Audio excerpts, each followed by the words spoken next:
14th March 1942, Bletchley Park, Buckinghamshire, England. The clock struck 3:47 a.m.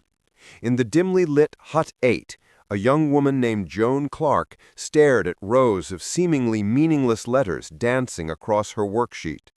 Her eyes burned from 18 consecutive hours of mental combat against an enemy she could neither see nor touch. Outside, the cold English rain drummed against the wooden walls of the Victorian mansion's outbuildings. Inside, the air hung thick with cigarette smoke, desperation, and the metallic clicking of the bomb machines, vast electromechanical computers weighing over a ton each, their rotating drums searching through millions of possible solutions per hour.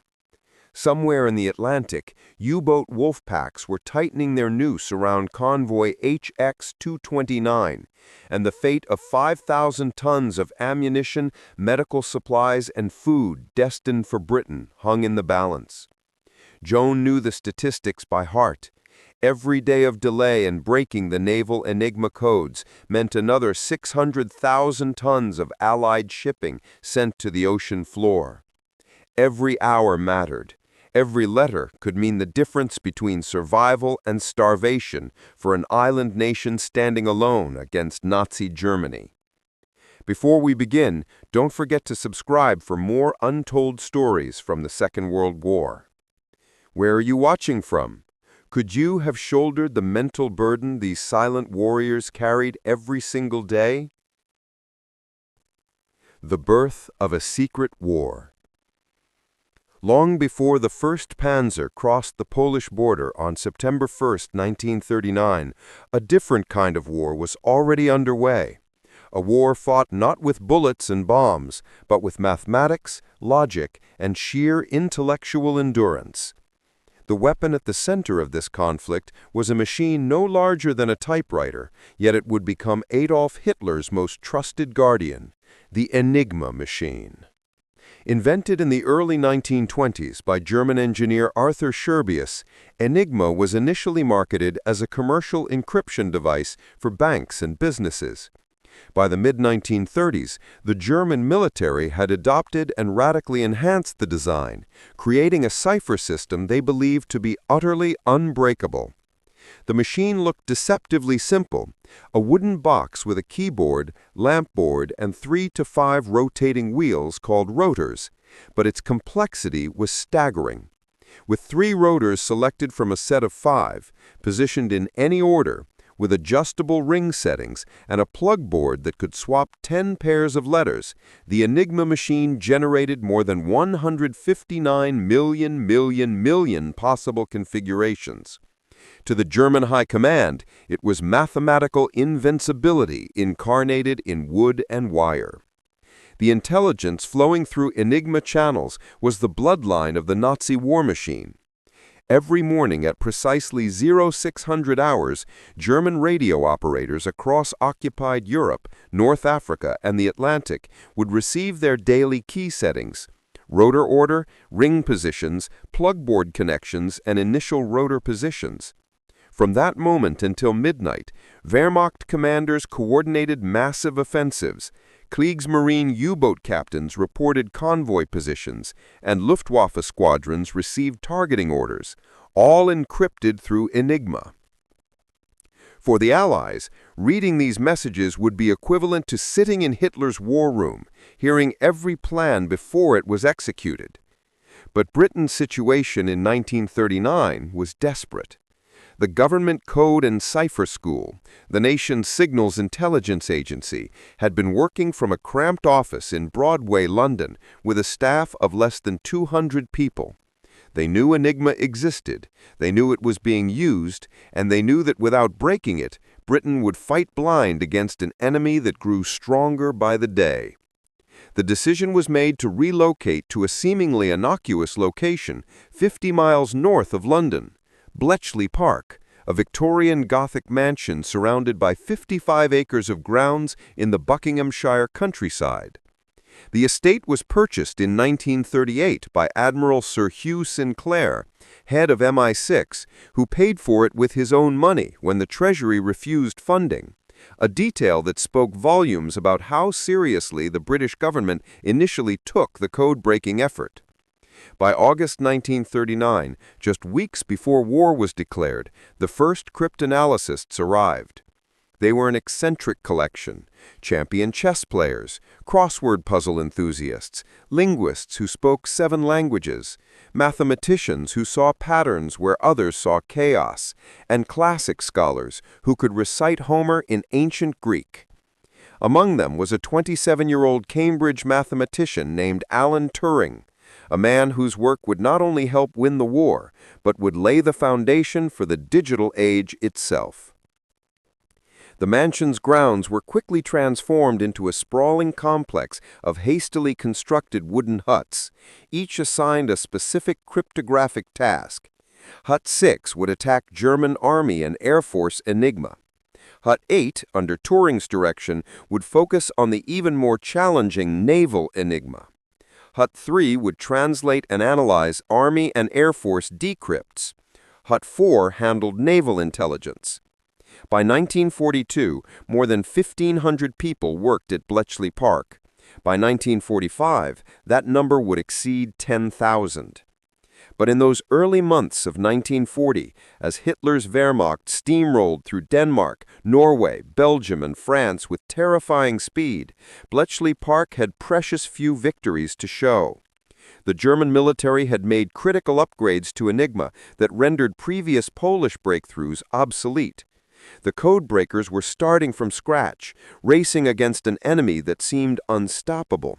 What the British public never knew, what remained classified for decades after the war, was that Britain's code-breaking effort stood on the shoulders of Polish genius. In December 1932, 7 years before Britain took Enigma seriously, 3 young Polish mathematicians working for the Biuro Szyfrów, Poland's cipher bureau, had achieved what German cryptographers considered impossible. They broke Enigma. Marian Rejewski, Jerzy Różycki, and Henryk Zygalski approached the problem not as linguists searching for word patterns, but as pure mathematicians analyzing the machine's mechanical permutations. Rejewski, working with information provided by French intelligence and using group theory and permutation analysis, reconstructed the internal wiring of Enigma's rotors without ever having seen a military-grade machine. By 1938, the Poles were routinely reading German military communications, tracking troop movements, and monitoring the Wehrmacht's ominous preparations. But as Hitler's shadow lengthened over Europe, the Polish mathematicians recognized a terrible truth. They could not defend their homeland and their breakthrough simultaneously. On July 25, 1939, just 5 weeks before Germany invaded Poland, a secret meeting took place in the Kabaty Woods near Warsaw. Polish cryptologists handed over their Enigma replicas, rotor wirings, and methodologies to stunned British and French intelligence officers. It was an act of extraordinary intellectual generosity and desperate pragmatism. The gift included detailed blueprints for a device called the Bomba Kryptologiczna, an electromechanical machine that could test thousands of rotor positions per hour. When these materials reached Bletchley Park in August 1939, they transformed the British effort from theoretical speculation to practical engineering. But the Germans had not been idle. Shortly before the invasion of Poland, they increased Enigma's security by adding 2 more rotors to the selection pool and increasing plugboard complexity. The Polish bombs were no longer sufficient. A new approach was needed, and Alan Turing had one. Turing's insight was brilliant in its counterintuitive logic. Rather than trying to decrypt messages from beginning to end, he realized that certain predictable elements appeared in German communications with mathematical regularity. Weather reports always began with Wetter, weather. Naval messages often contained eins, 1, when reporting coordinates. Most critically, Enigma's mechanical design contained a fundamental flaw. A letter could never encrypt to itself. If position 5 in the ciphertext was Q, Turing knew with absolute certainty that position 5 in the plaintext was not Q. These fragments, these cribs as Bletchley called them, could be used as wedges to crack open the daily keys. Turing designed a machine he called the bomb, honoring the Polish bomba that inspired it, but on a far grander scale. Standing 8 feet tall, 7 feet wide, and 2 feet deep, each bomb weighed over 2,500 pounds and contained 108 rotating drums arranged in banks of 12, mimicking the action of 12 Enigma machines working in parallel. When operational, a bomb tested every possible rotor order and setting for a given crib, rejecting mathematically impossible configurations at electronic speed. The sound was unforgettable, a mechanical thunder of clicking drums that could be heard across the entire park, like 1,000 typewriters working in frenzied unison. The first bomb, christened Victory, became operational in March 1940. It was crude, prone to breakdowns, and agonizingly slow by later standards, but it worked. By August 1940, during the desperate weeks of the Battle of Britain, Bletchley Park was reading some Luftwaffe Enigma traffic within hours of transmission. Dowding's fighter command received intelligence on German raid compositions, target selections, and aircraft strengths. Intelligence that helped 2,900 RAF pilots defeat a Luftwaffe force 3 times their size. But the naval Enigma remained impenetrable. And in the Atlantic, the U-boats were winning. By early 1941, Britain was bleeding. German U-boats operating in coordinated wolf packs directed by Admiral Karl Dönitz were sinking merchant ships faster than Allied shipyards could replace them. In the first 4 months of 1941 alone, 142 ships, totaling 818,000 tons, went to the bottom. Tankers carrying fuel from America exploded in sheets of flame visible for 20 miles. Grain ships bound from Canada settled beneath the waves, taking desperately needed food with them. Winston Churchill would later write, "The only thing that ever really frightened me during the war was the U-boat peril." But the problem was naval Enigma. Unlike the Army and Air Force versions, the Kriegsmarine used a 4-rotor Enigma machine with additional security procedures. Naval operators changed keys 3 times per day instead of once. They used codebooks listing precise technical terms and grid coordinates. Most critically, they employed Kurzsignale, short signal procedures that allowed U-boat captains to transmit position reports, weather conditions, and attack results in mere seconds, giving Allied direction-finding stations no time to get a fix. Alan Turing took personal charge of the naval problem, relocating to Hut 8 with a hand-picked team including Joan Clark, Peter Twin, and Tony Kendrick. They made some progress using mathematical cribs, but the sheer number of possible key combinations, billions upon billions, meant that even with bombs running day and night, they might not break a naval key before it changed again at midnight. What they needed was German key material itself, the actual codebooks and rotor settings used by U-boat crews. This required something Bletchley Park could not provide: physical capture at sea. The Admiralty launched Operation Ruthless in October 1940, a plan to crash-land a captured German bomber in the English Channel near a Nazi rescue boat, board it in disguise, overpower the crew, and seize their Enigma materials. Ian Fleming, then a naval intelligence officer and later creator of James Bond, helped plan the operation. It was never executed, no suitable rescue boat came in range, but it revealed how desperately Britain needed a breakthrough. That breakthrough came on May 9, 1941, through a combination of skill, courage, and extraordinary luck. The Royal Navy destroyer HMS Bulldog, commanded by Captain Joe Baker Creswell, was escorting convoy OB-318 west of Iceland when ASDIC detected U-110, commanded by Kapitänleutnant Fritz Julius Lemp. Bulldog and HMS Broadway dropped a precise pattern of depth charges that damaged U-110's dive planes and forced it to surface.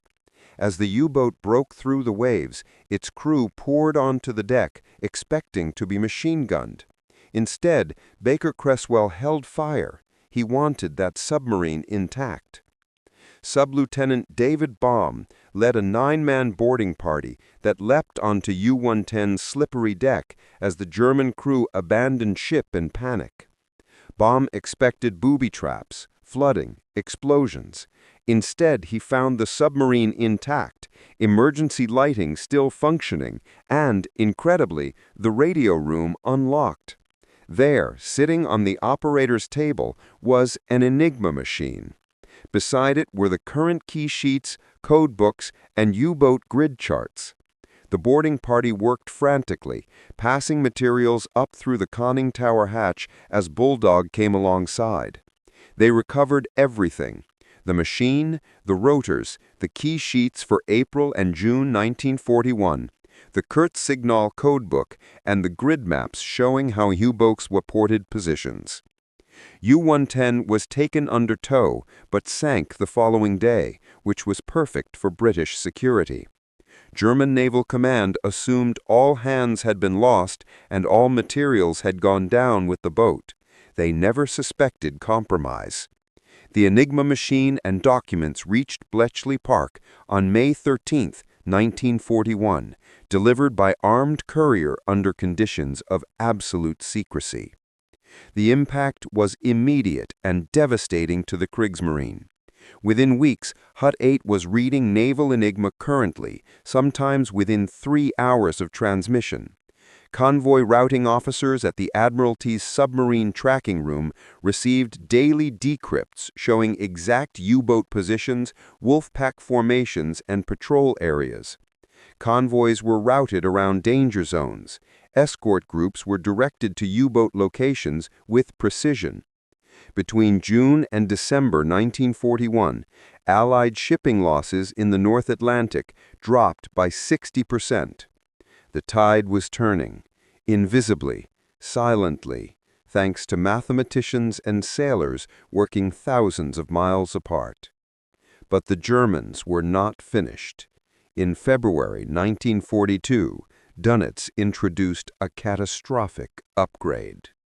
At precisely midnight on February 1, 1942, Naval Enigma went dark. Every U-boat in the Atlantic switched to Triton, a new 4-rotor Enigma variant the Allies would call Shark. The 4th rotor, combined with new reflector settings, increased the possible key combinations by a factor of 26.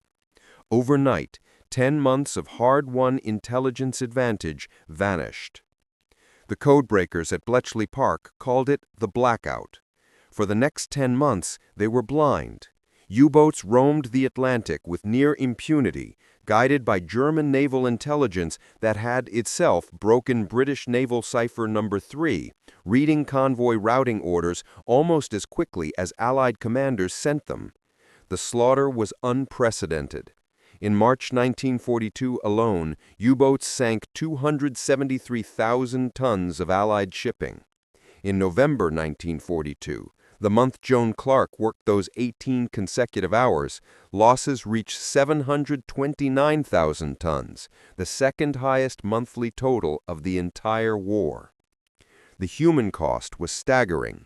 Merchant seamen faced a 1 in 4 chance of dying at sea, higher casualty rates than any other Allied service except RAF Bomber Command. Torpedoed tankers became floating infernos, men diving into burning oil that stuck to skin and clothing, burning even underwater. Survivors clung to wreckage in the North Atlantic's freezing waters, where hypothermia killed within 20 minutes. Those who reached lifeboats faced days or weeks adrift, watching shipmates die from exposure, dehydration, or wounds, their bodies slipped overboard in grim succession. At Bletchley Park, the pressure was crushing. Every day without a break meant more ships lost, more men drowned, more food and fuel denied to Britain. The codebreakers worked shifts around the clock, 8 hours on, 16 hours off, 7 days a week without respite. The work was mentally exhausting beyond description. Cryptanalysts stared at columns of 5-letter groups until the letters swam before their eyes, searching for patterns that might not exist, testing hypotheses that failed 99 times out of 100. They could not tell their families what they did. Most Bletchley personnel lived in billets in nearby villages, sharing rooms in cold country houses, eating meager rations supplemented by vegetables grown in small victory gardens. They cycled to work in the pre-dawn darkness, past armed sentries and barbed wire, into huts heated only by small coal stoves that left the far corners bitterly cold. The work was classified most secret, a level above top secret. Bletchley staff signed the Official Secrets Act and understood that violation meant imprisonment. Husbands and wives both working at the park could not discuss their work with each other. Friendships were strained by unspoken knowledge. Some broke under the pressure. There were nervous breakdowns, depression, even suicides. But they persisted, driven by duty and the terrible knowledge that their failure meant death. Alan Turing worked himself to exhaustion, surviving on cigarettes, coffee, and 4 hours of sleep per night. Joan Clark and her team in Hut 8 attacked Shark from every mathematical angle. Frequency analysis, crib-based attacks, captured key fragments from other German networks. They built larger bombs, 4-rotor-capable machines weighing over 3 tons each. By summer 1942, over 40 bombs were operational, working in 3 8-hour shifts, testing billions of key combinations per day. The break came from the sea once again. On October 30, 1942, HMS Pedard depth-charged U-559 in the eastern Mediterranean. As the U-boat settled toward the bottom, 2 British sailors, Lieutenant Tony Fasson and able seaman Colin Grazier, dove into the sinking submarine through its conning tower hatch. In complete darkness, in a boat filling with water, they located the radio room and passed Enigma materials up the ladder to a 16-year-old canteen assistant named Tommy Brown. They recovered current key sheets and, crucially, the weather-short signal codebook used by all U-boats. Fasson and Grazier went down with U-559 when it made its final plunge, sacrificing their lives for documents they could not read and whose purpose they did not fully understand. Both were awarded the George Cross posthumously. Those documents reached Bletchley Park on November 24, 1942. Within a week, Hut 8 broke back into Shark.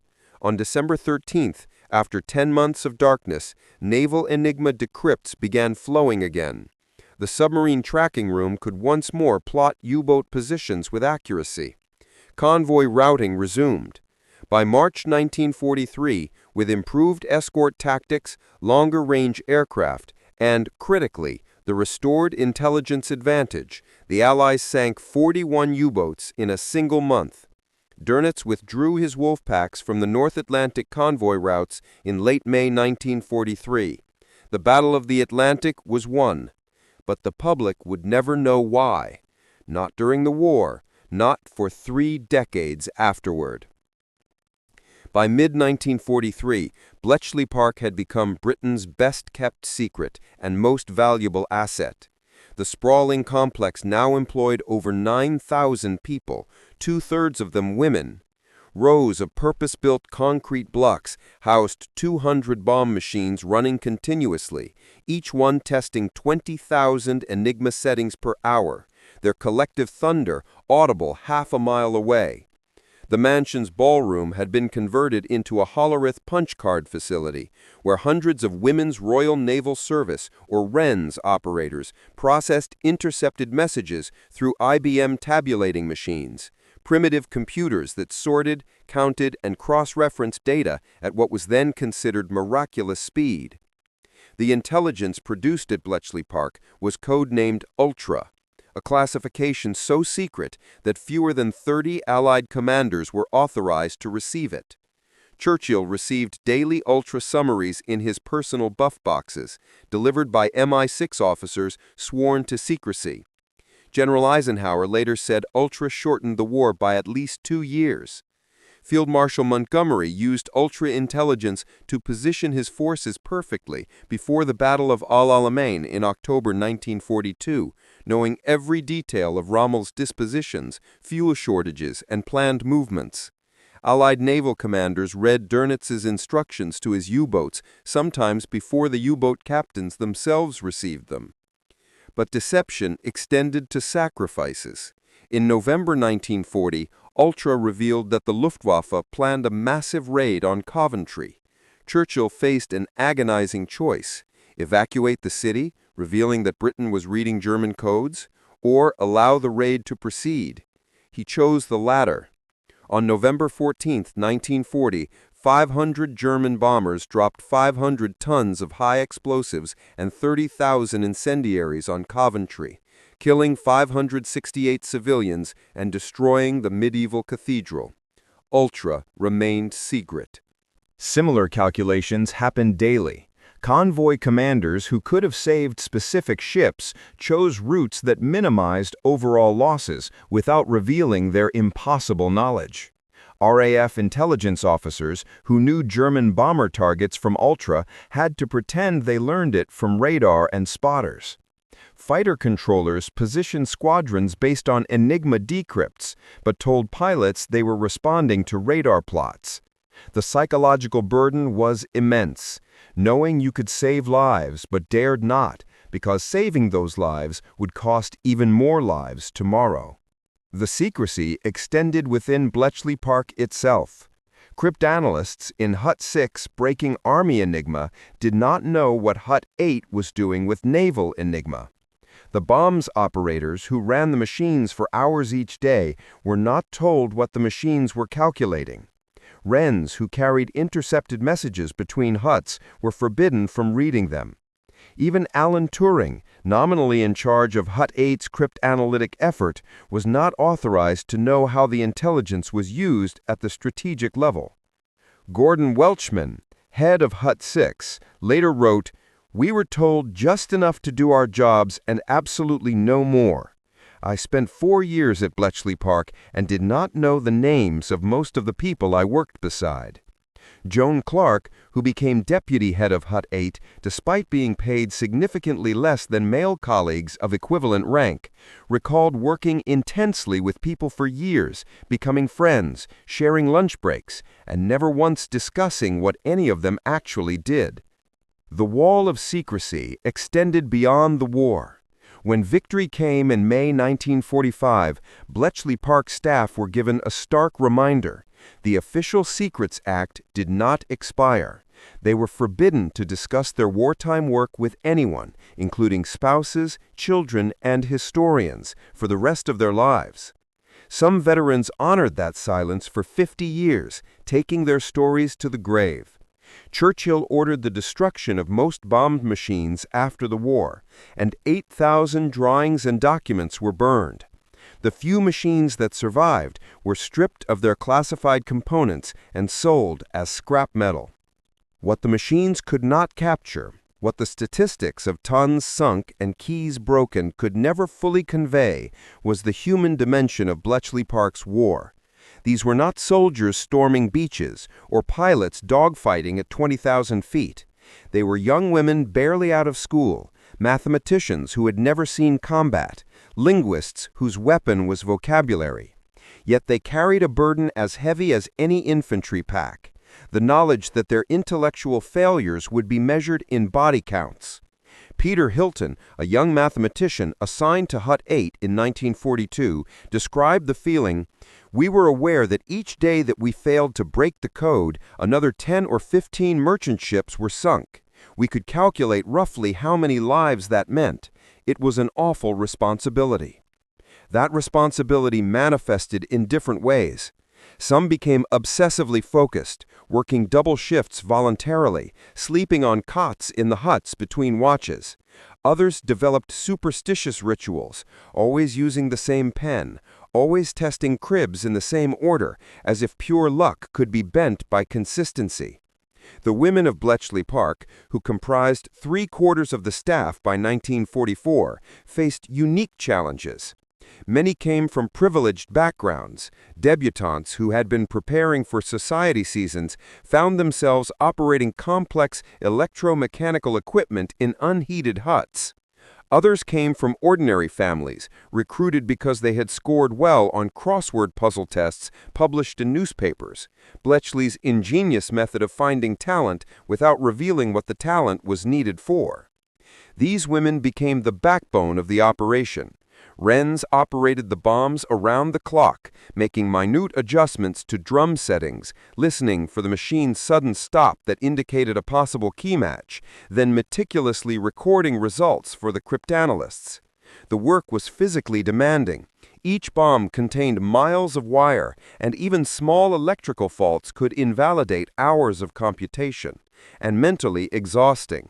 One wrong setting, one misrecorded letter could send the entire effort down a blind alley. The Hollerith section, staffed almost entirely by women, processed tens of thousands of punch cards daily, their fingers flying across keyboards with the precision that modern data entry workers would recognize.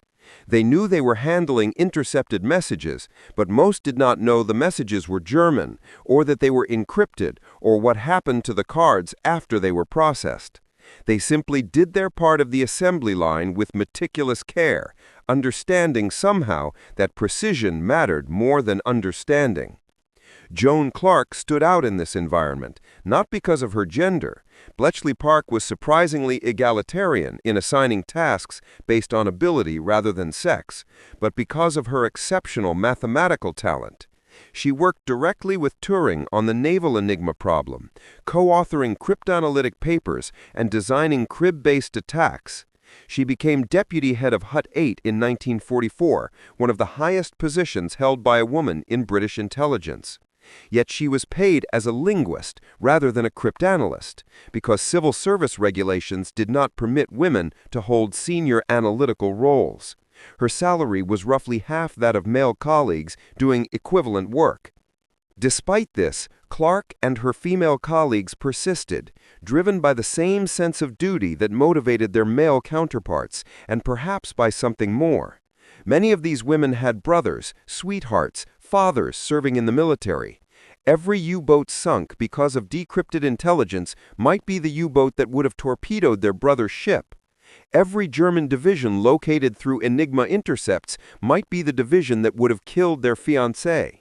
The work was abstract, letters and numbers on paper, but the stakes were as personal and immediate as war could be. As the war progressed into 1944 and 1945, Bletchley Park's role evolved. With Enigma effectively mastered, attention shifted to even more complex German cipher systems. The Lorenz cipher, used for high-level communications between Hitler and his army group commanders, was a teleprinter-based system far more sophisticated than Enigma. Breaking it required the development of Colossus, the world's first programmable electronic digital computer, designed by Tommy Flowers and his team at the Post Office Research Station. Colossus Mark I became operational in February 1944, just in time to provide intelligence for D-Day planning. It used 1,500 vacuum tubes and processed 5,000 characters per second, revolutionary speed for the 1940s. By war's end, 10 Colossus machines were operational at Bletchley Park, reading Hitler's most secret communications with near real-time precision. General Eisenhower used Colossus-derived intelligence to confirm that Hitler had fallen for Allied deception operations, suggesting the D-Day landings would occur at Pas-de-Calais rather than Normandy. German armored divisions remained in the wrong place, waiting for an invasion that never came, while 56,000 Allied troops stormed ashore on June 6, 1944. The intelligence advantage was so complete by late 1944 that Allied commanders sometimes knew German battle plans better than German field officers. When Hitler launched his surprise Ardennes offensive in December 1944, the Battle of the Bulge, Bletchley Park had been reading Wehrmacht preparations for weeks. The attack achieved tactical surprise because bad weather grounded Allied reconnaissance aircraft, but strategic surprise was non-existent. American commanders knew the attack was coming. They simply underestimated its scale and speed. But even as victory approached, the secret remained intact. When Germany surrendered on May 8, 1945, not a single German cryptographer suspected that Enigma had been comprehensively broken. They attributed their losses to technological superiority, better radar, more resources, never to compromised communications. Post-war interrogations of senior German signals officers revealed genuine bewilderment at Allied intelligence capabilities. Dönitz himself, imprisoned and awaiting trial at Nuremberg, remained convinced Enigma was unbreakable. When British intelligence finally revealed the truth in the 1970s, surviving German veterans expressed shock, anger, and a grudging respect for an enemy who had beaten them in a dimension of war they hadn't even known existed. The codebreakers dispersed quietly into civilian life. Alan Turing continued his work on computing and artificial intelligence until his tragic death in 1954, a victim of criminal prosecution for homosexuality, a brilliant mind destroyed by the very society he had helped save. Joan Clark married and divorced, worked briefly at British intelligence, then lived quietly until her death in 1996. Her wartime achievements finally recognized only in her last years. Gordon Welchman moved to America and worked in communications security until 1982, when he published a book about Bletchley Park that violated the Official Secrets Act. His security clearances were revoked, and he died in 1985, partially ostracized by the intelligence community he had served so well. Thousands of others simply melted back into British society, carrying their secrets in silence. School teachers who had broken U-boat codes returned to teaching arithmetic. Librarians who had operated Colossus returned to cataloging books. They attended Victory Day celebrations, watched their children grow up, and never told them what mother or father had actually done in the war. For 30 years, the greatest intelligence triumph in history remained almost completely unknown. The veil began to lift slowly. In 1974, Group Captain F.W. Winterbottom published The Ultra Secret, the first public account of Bletchley Park's operations. The British government, recognizing that most Enigma machines had been destroyed and that the technology was obsolete, finally allowed veterans to speak. The response was overwhelming. Historians began to reassess every major battle, every strategic decision, every brilliant intuition of Allied commanders, and realized that many of those intuitions had come from a Victorian mansion in Buckinghamshire, delivered in decrypt envelopes stamped Ultra. The revelations transformed historical understanding of World War II. Scholars calculated that ultra-intelligence shortened the war in Europe by 2 to 4 years, saving countless lives and preventing further Holocaust atrocities. The Battle of the Atlantic, once attributed primarily to improved tactics and technology, was reframed as an intelligence war won by codebreakers and sailors working in desperate partnership. D-Day's success was seen not merely as the product of overwhelming force, but as the culmination of an intelligence and deception campaign of unprecedented sophistication.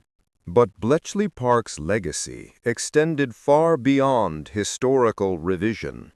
The machines built there, particularly Colossus, were direct ancestors of the modern computer.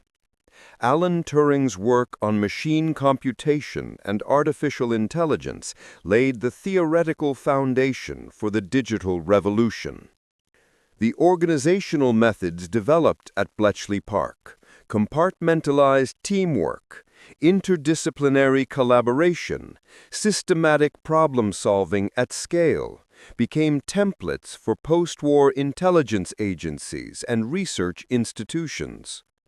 The personnel trained at Bletchley Park became leaders in the emerging fields of computer science, cryptography, and information theory. Max Newman, who oversaw the Colossus project, founded the Computing Machine Laboratory at Manchester University, where the world's first stored program computer was built in 1948. I.J. Good, one of Turing's key collaborators, became a pioneering Bayesian statistician and wrote foundational papers on artificial intelligence. The institutional knowledge flowed into GCHQ, Britain's Signals Intelligence Agency, and the National Security Agency in America, shaping the secret world of Cold War cryptography. Perhaps most importantly, Bletchley Park demonstrated what could be achieved when intellect was valued as highly as courage, when unconventional thinkers were given resources and trust, and when women were allowed to contribute fully to efforts that mattered. The Victorian mansion where chess champions and crossword enthusiasts cracked the Nazi war machine became a symbol of intellectual resistance, proof that wars could be won not just by those who fought bravest, but by those who thought deepest. Today, Bletchley Park is a museum. The mansion has been restored, the huts preserved, and working bomba replicas constructed from original blueprints. Visitors can stand in the rooms where Joan Clark worked those 18-hour shifts, where Turing paced while thinking through the logic of mechanical thought, where thousands of young women operated machines they didn't fully understand in service of victory they could not publicly claim. The statistics are preserved in glass cases. 3,000 to 4,000 intercepted messages broken daily at peak operations. 211 bomb bays built during the war. 63 million characters processed by Colossus machines. 2 to 4 years shaved from the war's length. Hundreds of thousands, perhaps millions of lives saved by intelligence that enabled convoys to evade U-boats, armies to avoid ambushes, and air forces to strike with precision. But numbers cannot capture the full measure of what happened there. They cannot convey the mental exhaustion of staring at meaningless letter groups until patterns emerged from chaos.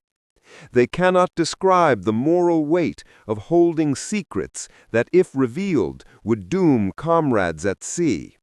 They cannot express the quiet pride of knowing your work mattered absolutely, even though you could never say why. On that cold March morning in 1942, when Joan Clark stared at those dancing letters at 3:47 a.m., she was fighting a battle as real as any infantry assault.